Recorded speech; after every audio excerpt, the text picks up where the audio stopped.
Ousmane Sonko évacué tard dans la soirée à la Souma après une journée mouvementée, Cheikh Tidiane. Oui, bien en avance, là, il a tenu à donner de ses nouvelles à travers ses réseaux sociaux. Il soutient donc que depuis que les FDS l'ont déposé chez lui, il est sujet à de terribles vertiges. Je le cite, je souffre de douleurs au bas-ventre et j'éprouve des difficultés respiratoires, dit-il, non sans accuser le chef de l'État de tentative d'assassinat sur sa personne. Tout de suite après Fatick, comme vous l'avez dit, il a été donc évacué à la Souma pour des soins.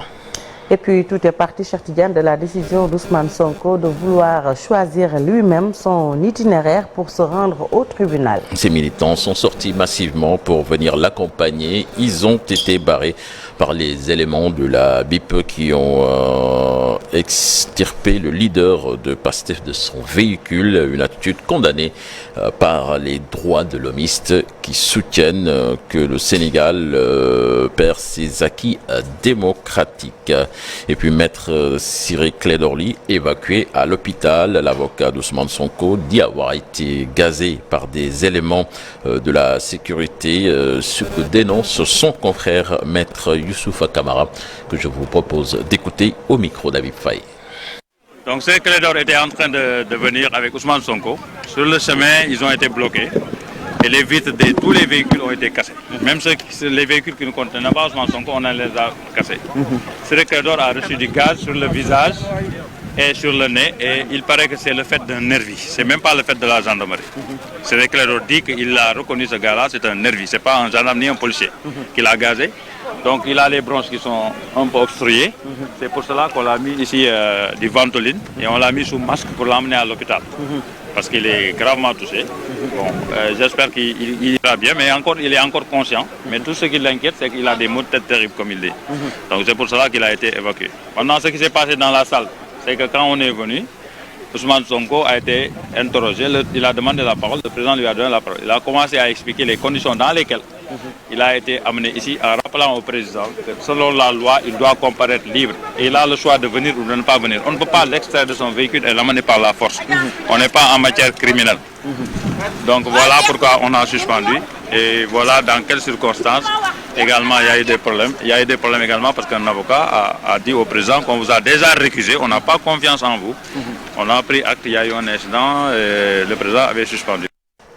Toujours avec cette affaire, Cheikh Tidiane, Mame Mbaye Niang déplore le renvoi du procès au 30 mars prochain. Il soutient que c'est des stratagèmes de la part du leader de PASTEF juste pour échapper au procès. Nous l'écoutons à sa sortie du tribunal, des propos recueillis par Habib Faye et Thierno Laurent Mendy. Monsieur Sonko use et abuse des renvois. Monsieur Sonko fait tout pour que ce procès ne puisse pas avoir lieu. Monsieur Sonko diffère toujours ce combat parce que Dieu m'est témoin qu'il n'a pas de preuves, il n'a pas de rapport à présenter. Il a tenu à jouer au cinéma. Je pense qu'un citoyen qui est convoqué par la justice doit se donner les moyens physiques et matériels d'arriver à l'heure. Mais il est dans le dilatoire, il est dans le mensonge, il est dans la conspiration, il fait du théâtre et il continue à faire du théâtre en manipulant des milliers et des milliers de jeunes. Pour une fois, s'il a de l'honneur qu'il produit ce fameux rapport qui m'accuse, pour une fois, s'il a de la dignité qu'il produit ce rapport, mais Ousmane Sonko n'en a pas. Dambo qui se dit victime d'une tentative d'assassinat, Cheikh Tidiane. Le syndicaliste et membre de Yewwi Askan Wi soutient qu'il a été pris à partie par une fusillade après une émission sur la TFM, des faits qui se sont déroulés sur la corniche en rentrant chez lui. Je vous propose de l'écouter, des propos traduits par Marcel Moron. Bi ma demee ci émission Faram Facce bu TFM J'étais allé à la TFM enregistrer Faram Fatih. À la fin de l'émission, entre minuit et 1h du matin, je suis entré dans mon véhicule pour me rendre chez moi. En allant en ville, j'ai emprunté la corniche. Et au niveau du camp militaire jusqu'à la mosquée de la Divinité, j'ai senti des tirs qui visaient mon véhicule, des rafales impressionnantes. En entendant le bruit, j'ai accéléré mon véhicule sans même prendre en compte les dos d'âne. Et en revoyant de plus près, j'ai vu qu'il y a eu pas moins de 6 tentatives de tir visant mon véhicule.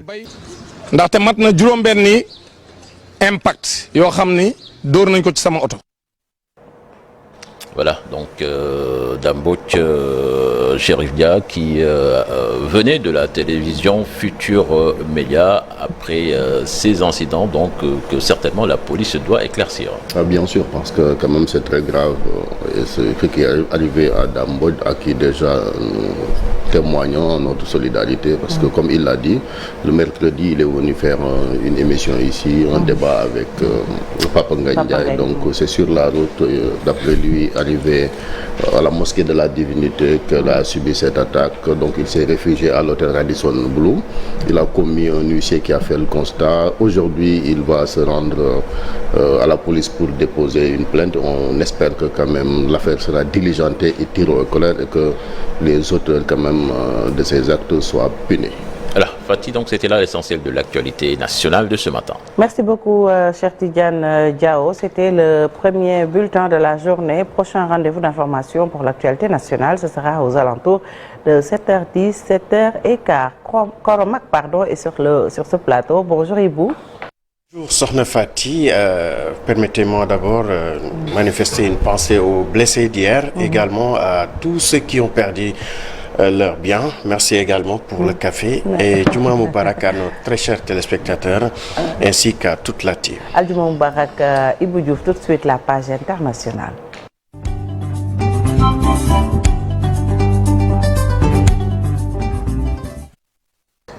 Au Pakistan, 8 terroristes et 2 enfants tués lors d'une opération dans le nord-ouest du pays. Exactement, Sokhna Fatih, donc un drame intervenu lors d'une opération antiterroriste dans le district de Waziristan, c'est dans le sud, situé dans la province pakistanaise de Khyber Pakhtunkhwa, c'est au nord-ouest, annoncé donc.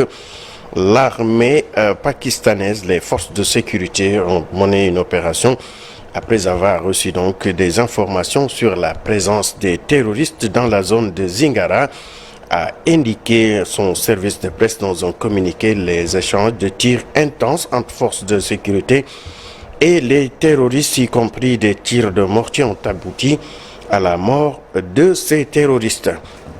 La Corée du Nord a affirmé aujourd'hui que le projectile lancé en direction de la mer du Japon la veille était un missile balistique intercontinental, a indiqué l'agence d'État KCNA, affirmant des déclarations de l'armée sud-coréenne. Le missile appelé Hwasong 17 a été tiré en réaction au service militaire conjoint mené par les États-Unis et la Corée du Sud, qualifié de provocateur et agressif par l'agence officielle de Pyongyang.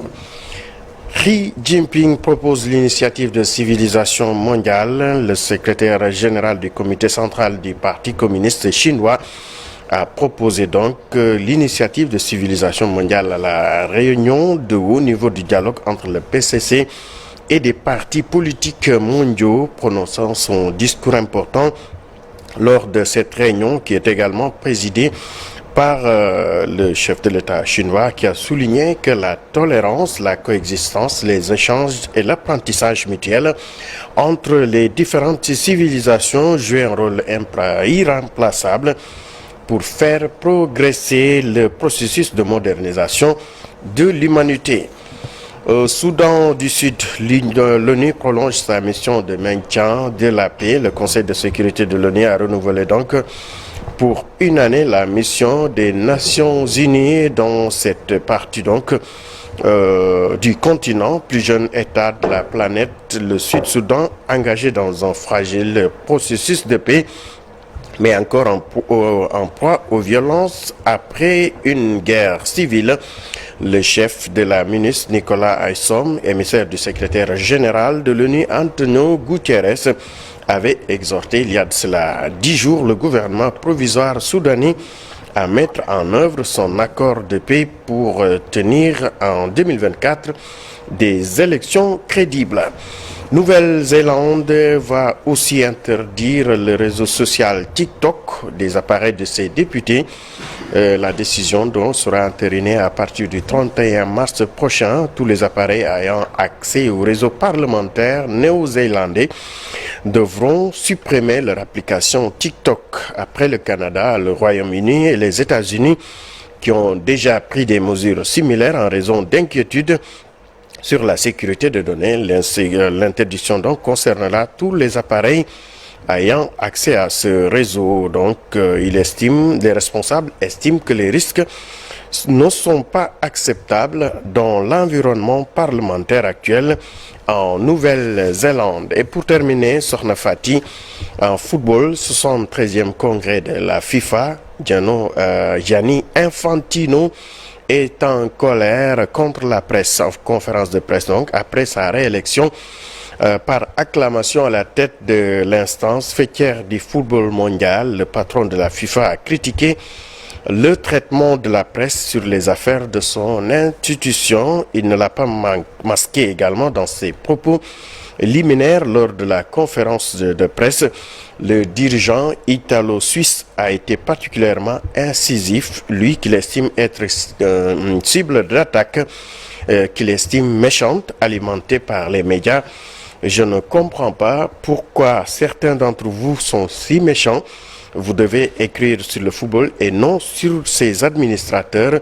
Ça, c'est ma manière de penser, a-t-il asséné d'entrée le patron du football mondial, Sokhna Fati.